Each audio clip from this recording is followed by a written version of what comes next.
అందరికీ నమస్కారం. ఈ మధ్య కాలంలో అనేకమైనటువంటి బాధాకరమైనటువంటి వార్తలు చూసిన నేపథ్యంలో మీ అందరితో నేను మాట్లాడాలనుకున్నాను. ప్రభుత్వం ముందు కొన్ని డిమాండ్స్ పెట్టాలనుకున్నాను. ప్రధానంగా స్వర్ణకార వృత్తిలో ఉన్నటువంటి అనేక మంది ఆత్మహత్యలకు సంబంధించినటువంటి అంశాలు ఈ మధ్య పత్రికలలో, టీవీ ఛానల్లో చూసి చాలా బాధపడుతూ వచ్చాము. వాస్తవానికి విశ్వకర్మలందరూ వారి చేతి వృత్తులన్నీ కూడా తెలంగాణకే కాదు యావత్ భారతదేశానికి ఊపిరిపోసినటువంటి వృత్తి పనులు ఇవన్నీ కూడా. అవన్నీ నెమ్మదిగా కార్పొరేట్ సంస్థలు వచ్చిన తర్వాత మరి మరుగున పడుతూ వచ్చినటువంటి విషయం మనందరం కూడా గమనిస్తున్నాము. కానీ మన భారతదేశంలో బంగారానికి ఉండేటటువంటి ప్రాధాన్యత, నగలకు ఉండేటటువంటి పవిత్రత, వీటితోని స్వర్ణకార వృత్తిలోకి కేవలం స్వర్ణకారులే కాకుండా గౌడ్స్ కావచ్చు, వైశ్యాస్ కావచ్చు, అనేకమైన ఇతరులు కూడా వచ్చి చాలా చోట్ల బంగారు షాపులు పెట్టుకోవడము, నగలకు సంబంధించిన వ్యాపారాలు చేయడాన్ని మనం చూస్తూ వస్తున్నాము. అయితే పెద్ద పెద్ద సంస్థలు, మలబార్ లాంటి సంస్థలు, ఇంకోటి పెద్ద పెద్ద సంస్థలు వచ్చినటువంటి నేపథ్యంలో, రెడీమేడ్ షాపులు వచ్చినటువంటి నేపథ్యంలో స్వర్ణకారులకు వారి జీవనము నడవడమే ఇబ్బందిగా జరుగుతున్నటువంటి పరిస్థితిని కూడా మనం గమనిస్తున్నాం. అయినా ఒక మహిళగా ఒక మెట్టెలు చేయించాలన్నా, ఒక మంగళసూత్రం చేయించాలన్నా మనం ఇప్పటికి కూడా స్వర్ణకారుల దగ్గరికే పోతాం తప్పితే బంగారం షాపుకి పోయి కొనుక్కోవాలని అనుకోము. కాబట్టి ఇంత పవిత్రమైనటువంటి వృత్తి, ఆ వృత్తి చేసేటటువంటి వారందరినీ, వారి కుటుంబాలని కాపాడుకోవాల్సినటువంటి బాధ్యత మనందరి మీద కూడా ఉన్నది.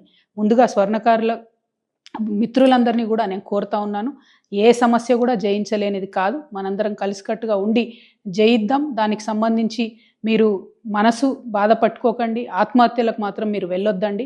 సైనైడే ఇవాళ పెరగన్నమయ్యేటటువంటి పరిస్థితి మరి స్వర్ణకారుల విషయంలో జరుగుతున్నది. చాలా బాధాకరంగా ఉన్నది. మీ అందరినీ నేను రిక్వెస్ట్ చేస్తూ ఉన్నాను. నేను ఎంపీగా ఉన్నప్పుడు మా నిజామాబాద్ జిల్లాలో ఈ యాక్ట్ 411 ఏదైతే ఉందో అది పెట్టకుండా దొంగ బంగారం కేసులో ఈ స్వర్ణకార వృత్తులు చేసేటటువంటి వాళ్ళను పోలీసులు ఇబ్బంది పెట్టకుండా నా వంతు ప్రయత్నం నేను ఆనాడు చేయడం జరిగింది. కానీ ఇవాళ ఇది రాష్ట్ర వ్యాప్తంగా చాలా పెద్ద ఎత్తున జరుగుతున్నది. ఈవెన్ ఏపీ, తెలంగాణ 2 రాష్ట్రాల్లో కూడా చాలా పెద్ద ఎత్తున ఈ సమస్య ఉన్నది.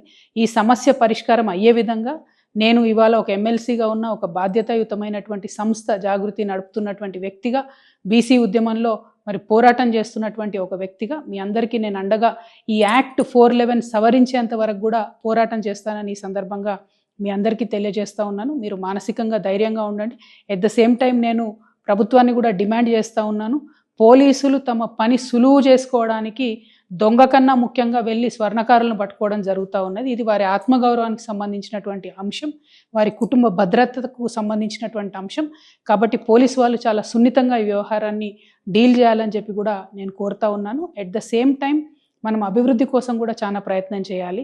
కాంగ్రెస్ పార్టీ కామారెడ్డి డిక్లరేషన్లో వృత్తి పనిదారులందరికీ కూడా ప్రతి జిల్లా హెడ్ క్వార్టర్లో 5 ఎకరాల స్థలం ఇచ్చి షాపింగ్ మాల్స్ కట్టిస్తామని చెప్పడం జరిగింది. అట్లానే పర్టికులర్లీ స్వర్ణకారులకు సంబంధించి అనేకమైన స్కీమ్స్ ఇస్తామని చెప్పడం జరిగింది. ఆ స్కీమ్స్ అమల్లోకి తీసుకొచ్చినట్టయితే మన స్వర్ణకారుల బిడ్డలు కూడా కార్పొరేట్ సంస్థలకు తీసిపోని విధంగా ధీటుగా మంచి బ్రాండ్స్ని కూడా నిర్మించేటటువంటి సత్తా ఉన్నవాళ్ళు, సెంటిమెంటలీ మాకు మహిళలందరికీ స్వర్ణకారులే కావాలి కాబట్టి స్వర్ణకారులు చేసే వృత్తిలో ప్రభుత్వం తోడ్పాటు అందించాలని చెప్పి ఈ సందర్భంగా నేను డిమాండ్ చేస్తూ ఉన్నాను. ఎట్ ద సేమ్ టైం ఈ యాక్ట్ 411ని ప్రభుత్వం యొక్క తోడ్పాటుని రెండింటిని సాధించే వరకు కూడా నేను మీతో పోరాటం చేస్తానని మీ సోదరిగా మీ అందరికి కూడా మనవి చేస్తున్నాను. స్వర్ణకార మిత్రులందరికీ కూడా నేను ప్రత్యేకంగా మళ్ళీ మీ సోదరిగా మీకు దండం పెట్టి నేను చెప్తా ఉన్నాను, ఎట్టి పరిస్థితుల్లో ఆత్మహత్య అనేటటువంటిది పరిష్కారం కాదు. మీకేదన్నా చిన్న ఇబ్బంది జరిగినా కూడా ఖచ్చితంగా సోషల్ మీడియానో, నా ఫోన్ నంబరో ఏదో ఒక విధంగా మమ్మల్ని రీచ్ అవ్వండి.